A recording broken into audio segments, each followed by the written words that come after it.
terabsorpsi oleh tubuh makanannya. Kan biasanya jam 4 itu sudah lemes kalau pada puasa kan gitu nggih. Jadi lebih baik jalan kaki itu pada pagi hari. Biasanya kalau jalan kaki itu lebih baik pagi hari kecuali kalau yang kardio. Kalau kardio itu lek lari sampai lek pagi hari pasti nanti siangnya ngantuk.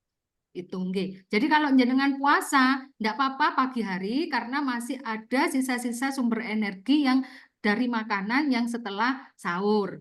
Kalau jenengan sore itu pasti nanti lelah jenengan. Jadi nanti koyok kecapean. Soalnya apa? Soalnya sudah 6 jam lebih dari sahur. Kan waktunya mau berbuka gitu. Nggih. Jadi saya sarankan untuk supaya pagi hari aja. Terus intensitasnya kalau puasa itu tidak apa-apa Bu, dikurangi.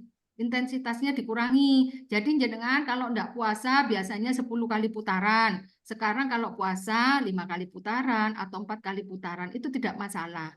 Karena tubuh sudah tidak ada asupan energi sama sekali. Gitu. Takutnya nanti gula darah jenengan itu turun, akhirnya ngedrop, akhirnya jenengan bisa semaput gitu. Nggih, jadi intensitasnya juga dikurangi bisa pagi hari. Gitu, Bu. Nggih. Makasih, dokter.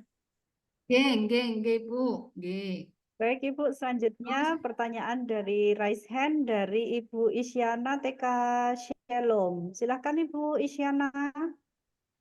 Ya, Ibu, terima kasih waktu yang diberikan. Baik, Ibu. Terima kasih, Bu Dokter Rike. Untuk pertanyaan saya, pada usia 49 atau 50 ini kan sudah mulai masuk di pramenopause gitu ya, biasanya seperti itu ya Ibu. Nah, lutut atau tulang belakang itu kadang sudah nyeri begitu kalau buat berjalan.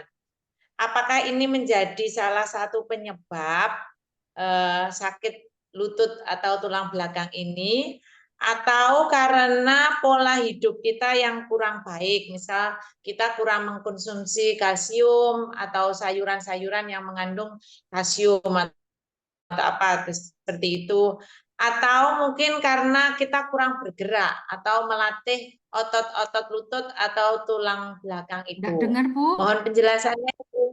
Terima Enggak kasih. dengar yang terakhir, Bu. Yang terakhir. Yang terakhir. Apakah ini menjadi salah satu penyebab tadi itu dari menopause? Terus kalau Dengar, Bu. Suaranya putus. gitu, Bu. Ya, saya enggak dengar. Nggih. Gimana yang terakhir, Bu? Apakah karena sakit lutut itu karena kurangnya kita melatih otot-otot kaki atau otot pinggang? Itu Ibu mohon untuk penjelasan. Nggih, baik Kasih. Ibu. Nggih, Bu Isyana nggih. Reuni kita Bu ya di sini. Iya, ini anu ya, ketua PAUD ya Bu ya? Himpaudi. Ketua PAUD ya Bu Isyana. Iya, PAUD Himpaudi ya. Iya, Bu Isyana lama tidak ketemu ya Bu ya. Nggih. Nggih, baik Ibu. Memang pada apa namanya? Pada penyakit lutut itu kan banyak penyebabnya Ibu. Nggih.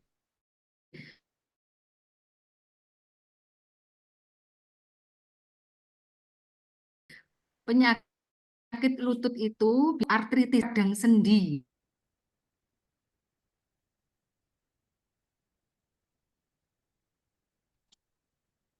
Posisi ya Bu, pralansia. Jadi umur di atas 40 tahun itu memang harus kita menjaga lutut kita.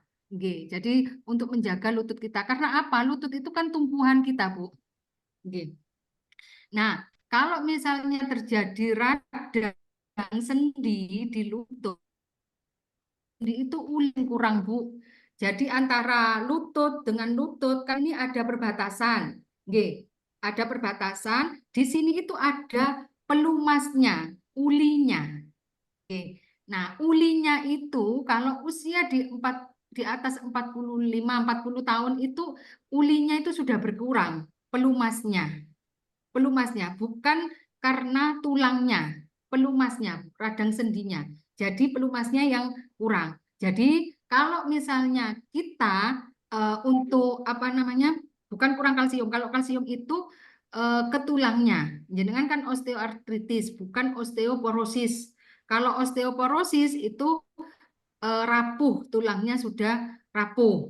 Oke, jadi dalamnya tulang itu rapuh. Kalau osteoartritis itu pada lutut itu radang sendi, jadi pelumasnya yang kurang. Gimana caranya? Ya caranya, kalau kita untuk menambah pelumas, ya memang kita dengan makanan-makanan yang ini sayur dan buah itu banyak yang mengandung untuk apa namanya pelumas sendinya Bu, minyak ikan gitu. Tapi jangan terlalu banyak karena kolesterolnya juga tinggi. Gitu nggih. Kalau misalnya radang sendi Ibu sudah terdiagnosa sudah kena radang sendi dan bengkak, ya usahakan untuk lab kolesterol dan asam uratnya jangan terlalu tinggi.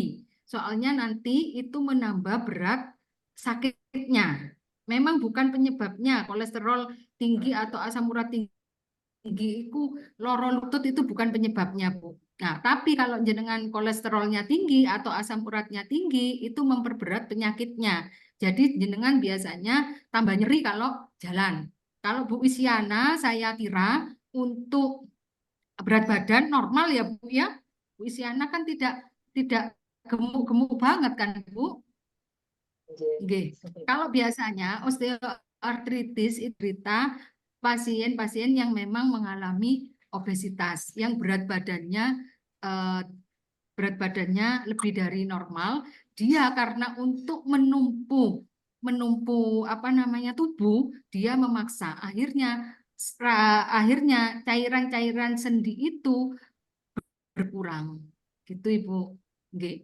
Jadi bukan karena kurang kalsiumnya, bukan Bu, karena bukan osteoporosis. Tapi kalau di pinggang itu bisa osteoporosis juga. Itu kurang kalsiumnya. Kalau di lutut itu berbeda Ibu. Gitu Ibu. Nggih. Jadi masalah di lutut sama di pinggang itu berbeda.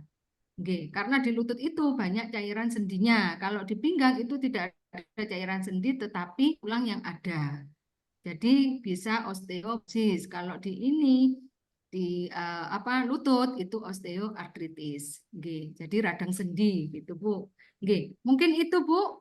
Ada anu Bu Ya, sanggahan? terima Nggih, Bu. kasih. Nah, nggih, nggih. Atas jawaban dari pertanyaan dari Bu Isyana. Selanjutnya kita ke kolom chat Ibu, ada pertanyaan dari Ibu Eka. Izin Bu Dokter, sekarang ini kan cuacanya sering tidak menentu, terkadang di tengah panas, yang terik tiba-tiba mendung. Apakah faktor cuaca ini selain menjadi penyebab demam, yaitu batuk pilek, apakah juga dapat menyebabkan gangguan kesehatan mental juga Ibu? Oh, nggih. Jadi kan kayak merasa Bagus sekali ya stres, Bu. Ini gimana? dari siapa? Bu Eka. Dari Ibu Eka Ibu. Oh iya, bagus sekali pertanyaannya. Nggih, memang cuaca saat ini ekstrim ya, kadang panas, kadang tidak. Nggih. Apakah ini menjadi penyebab demam, batuk pilek? Iya, karena penyakit infeksi yang terbanyak sekarang itu adalah ISPA, infeksi saluran pernafasan akut. Nggih. Jadi batuk pilek itu masuk ke akut. Nggih. Jadi ini bisa menyebabkan karena cuacanya yang tidak menentu, akhirnya ngombe es terus, arek cilik-cilik itu ya bukan anak kecil saja ya Bu ya, tapi apa namanya orang dewasa pun itu ya biasanya apa ya untuk menghilangkan haus itu pasti minum es, akhirnya terjadi infeksi radang tenggorokan dan jadi batuk pilek atau ISPA. Ya 10 penyakit terbanyak di tahun 2024 ini kalau misalnya bukan yang penyakit tidak menularnya, yang penyakit infeksinya itu adalah ISPA. ISPA itu banyak di puskesmas, di klinik-klinik itu banyak setiap hari ada saya setiap hari itu pasti ngerjakan pasien itu yo batuk pilek cuacanya yang mendak menentu, nggih. Itu juga bisa. Dan apakah menyebabkan gangguan kesehatan mental? Iya, nggih. Kalau kita panas pasti stres, pasti heat stroke. Namanya itu heat stroke ya, Mbak ya. Heat stroke itu gangguan pada kepala.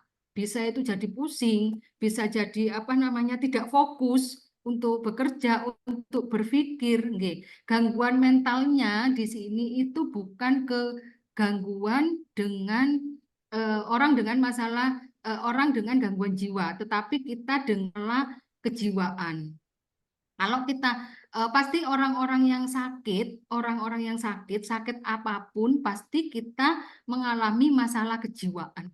Bukan gangguan. Kalau gangguan itu sudah ada gangguan perilaku, gangguan apa perasaan, itu sudah ke masalah gangguan jiwa. Kalau ini rata-rata semua saya ndredeg misalnya katene Zoom itu sudah mengalami masalah kejiwaan. Jadi stres itu masalah kejiwaan. Jadi kita semua itu rata-rata mengalami masalah kejiwaan. Apalagi cuaca yang mempengaruhi, iklim yang mempengaruhi, ya sudah pasti kita mengalami masalah kejiwaan. Tapi kita kan bisa memanajemen. Oh ya wes, habis ini minum es, terus mari ngono turu nang AC, nang ini kan akhirnya apa namanya?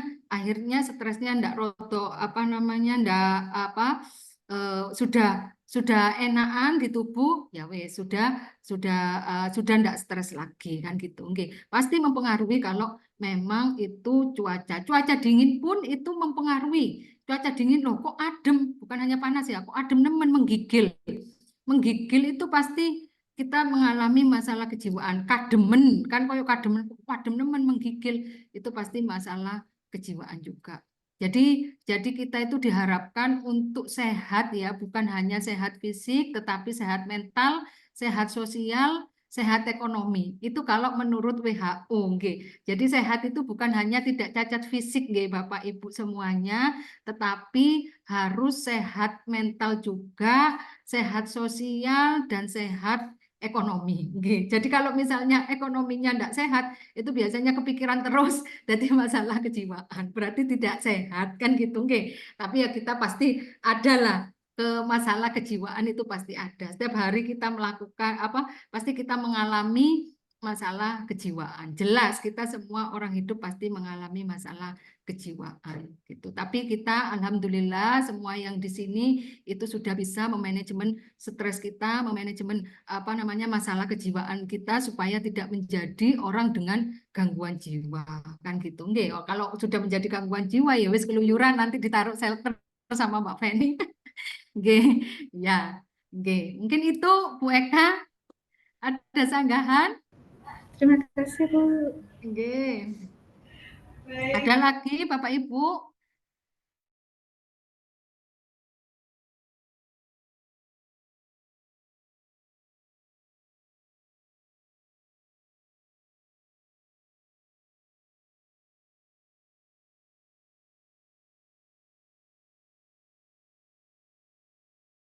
Cara mencegahnya. Nah, bagusan itu kalau dulu itu ini ya Bu ya, dikasih blau itu ya Bu ya. Ya. Itu benar nggak sih Bu dikasih blau itu ya Bu ya? Oh Kalau ya. kita dikasih blau. Baik Bu. Sekarang kan lagi viral iki ya Bu ya. Memang pada anak-anak SD.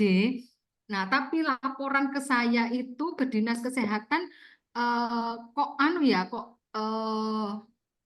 tidak ada banyak laporan padahal di SD di mana di SD anak saya yo banyak sih kena bagusan, ponakan saya kena bagusan. Bagusan itu adalah virus yang menyerang rahang.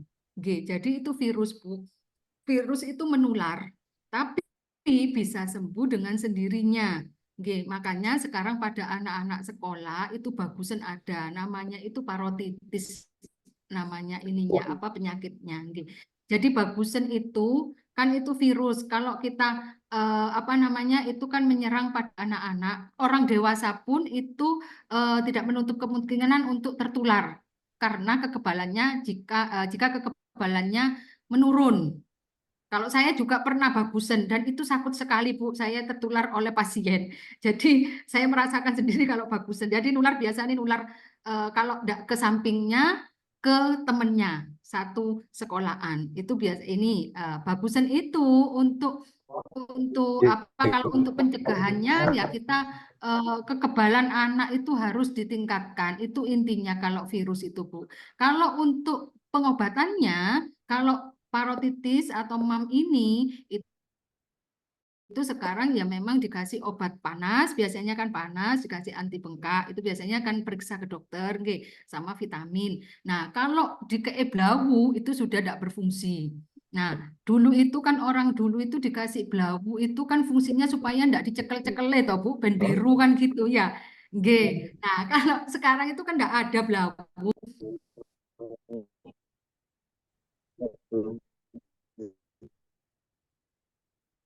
Ibu, Bu Dokter ngapunten.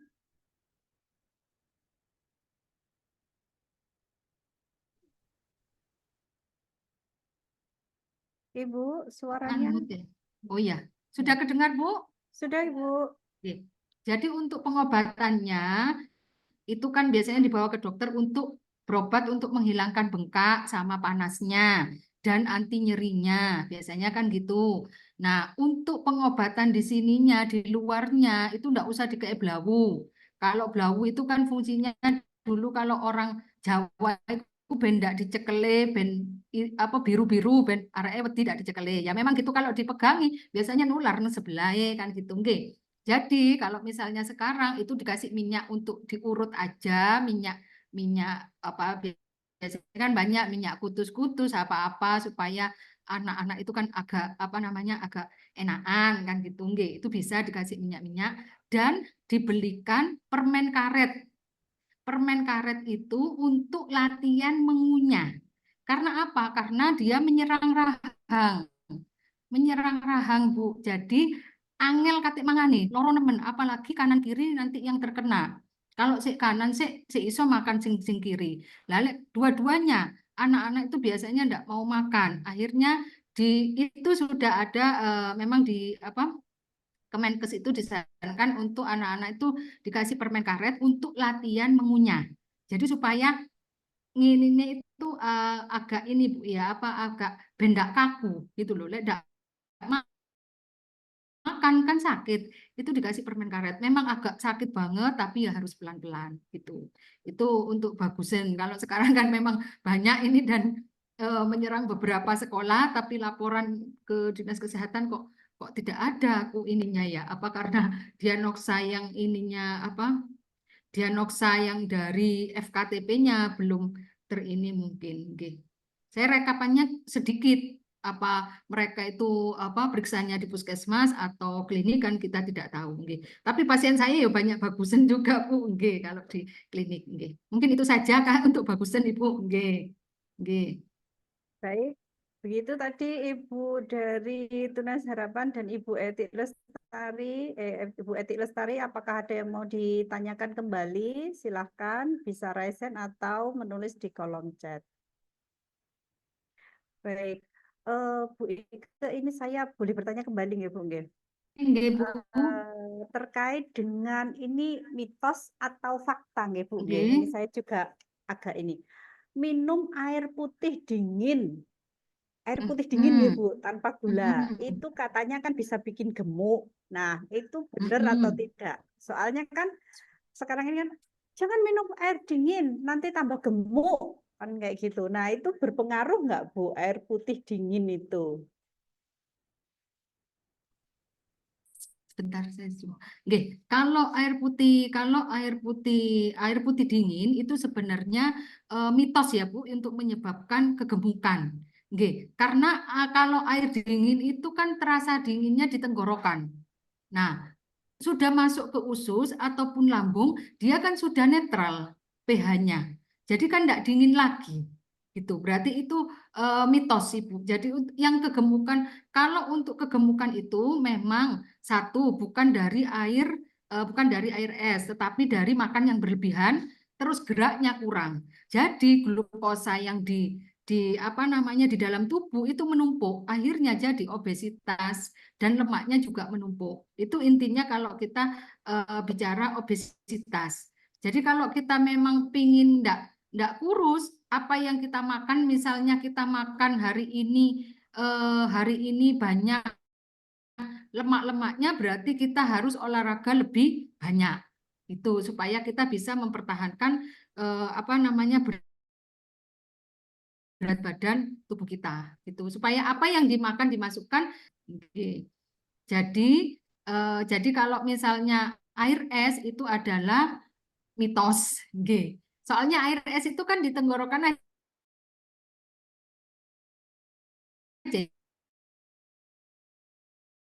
yang dingin. Terus masuk ke lambung itu sudah pH normal air putih saja. Nggih. Air es itu nggarai gemuk di perut. Ya, buncit Di dari perut biasanya gendut perut ya. kakek air es itu ada juga yang ngomong itu ya juga mitos. Karena apa? Karena di dalam perut itu kan isinya lemak, bukan air ininya. Jadi kan lemak yang menumpuk yang tidak di apa namanya diabsorpsi gitu loh. Jadi kita ya memang apa namanya kalau dulu saya kuliah itu ingat dosen saya jadinya Bu, apa penyakit terbanyak itu ada di perut kan gitu ya. Jika perutnya itu apa namanya gendut pasti banyak penyakitnya kan gitu kan.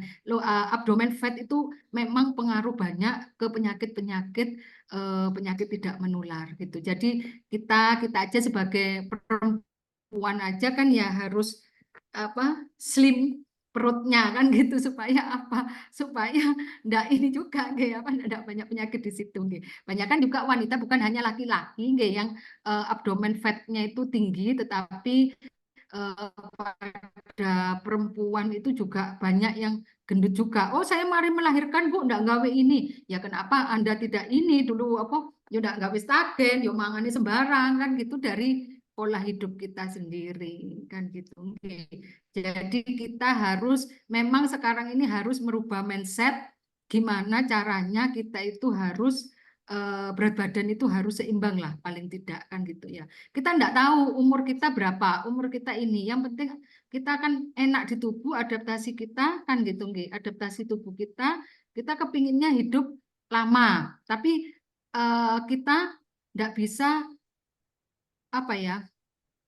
Enggak bisa mengatasi warning-warning di dalam tubuh kita. Itu loh, itu yang orang-orang yang sekarang barang enggak ono gejala aku lemu ben ini kan gitu. Padahal obesitas itu adalah apa namanya? Faktor resiko untuk penyakit tidak menular gitu, Mbak. Nggih, itu mungkin itu mitos itu. Oke, terima kasih Ibu atas penjelasannya. Baik, Nggih. apakah ada pertanyaan kembali dari Bapak Ibu peserta? Silakan untuk raise hand atau menulis di kolom chat. Apabila tidak ada, kita akan menutup sesi tanya jawab untuk pada pagi hari ini.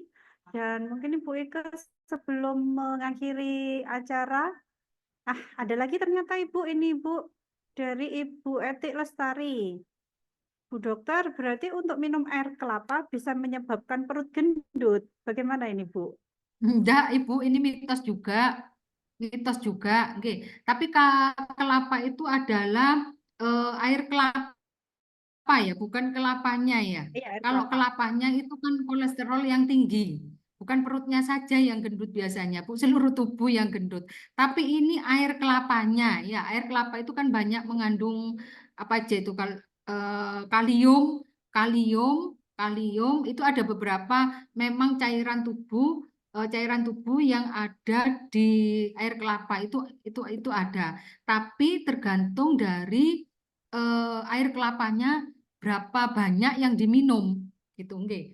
Jadi kalau untuk menyebabkan perut gendut itu tidak nggih. Tapi untuk minum air kelapa itu baik apa enggak? Itu ya baik juga, tapi tergantung dengan berapa air kelapanya yang diminum setiap hari. Itu harus disesuaikan dengan berat badan ibu gitu nggih. Jadi air kelapa itu kan masuk ke kayak minuman-minuman ya bukan herbal ya, minuman-minuman ben kuat ae kan gitu ya Mbak ya, ben apa multivitamin kan gitu ya. Jadi tapi tergantung dari berat badan ibu. Misalnya ibu kecil setiap hari ngombe 3 gelas lebih dari 250 pasti nanti ngedrop.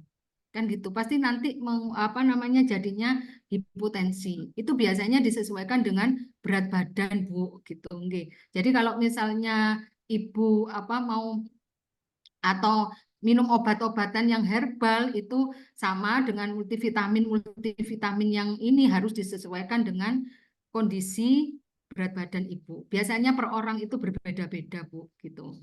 Oke, mungkin itu, Mbak. Terima kasih Ibu. Ternyata ada pertanyaan kembali Ibu di kolom chat terkait dengan gondongan atau bagusan tadi itu Ibu.